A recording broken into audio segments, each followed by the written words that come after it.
Magandang umaga po sa ating lahat.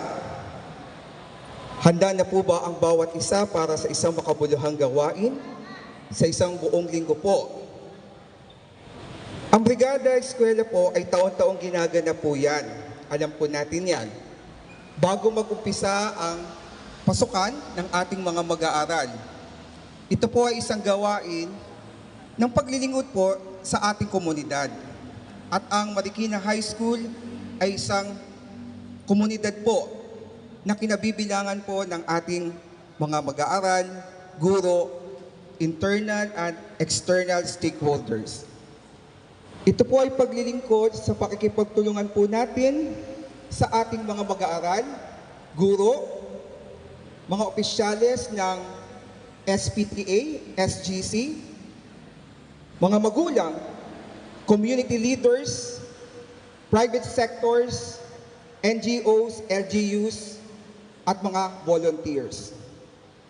Ito pong gawain na ito ay hindi kung ano ang antas natin o kinabibilangan natin sa lipunan, kundi ano ang maibabahagi natin, ang kakayahan natin makapaglingkod po sa ating komunidad, sa ating paaralan.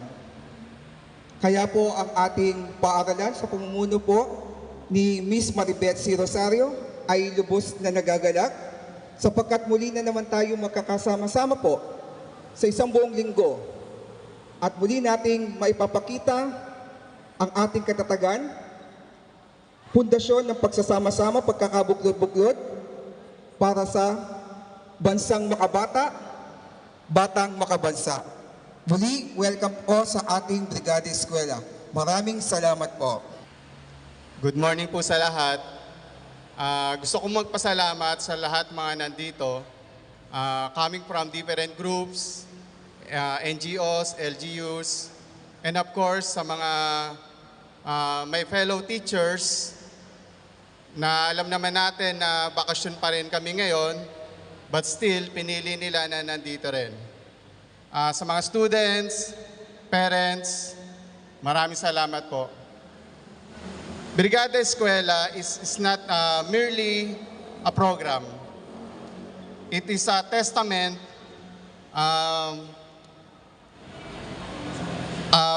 na tayo ay narito, pinapakita natin na tayo ay may pagkakaisa at yung magandang ugali ng mga Pilipino na bayanihan. We are coming from different groups, but we have common purpose. That is for the better future of our students. Tara na po sa Brigada Eskwela. Maraming salamat po. Good morning po ulit. Sige po, this time we would like to acknowledge and recognize the people who are here today. Let me start first with ang mga mag-aaral po ng Marikina High School. Dito po tayo sa hanay ng mga guro o alumni. I believe, andito rin po ang ating SPTA. Of course, andito rin po ang ating mga local government unit. No? Of course, sa pamumuno po ni Kong Maan, ang Batang Kwitim. Ayan po, ayan, ang Batang Kwitim sa pamumuno po ng ating kongresista Maan. And mga volunteers, parents, who are also here. May we recognize them all? So ito po ang ating hanay na maglilingkod po sa isang buong linggo, Brigada Eskwela 2004. Maraming salamat po sa inyong pagdalo po. Let us continue to work together for a brighter future. Have a great day ahead. And inaanyayahan po namin kayo na maghintay po muna sa inyong mga upuan. We have food at the back. It is sponsored by Batang Kwitim ng Marikina. Yes.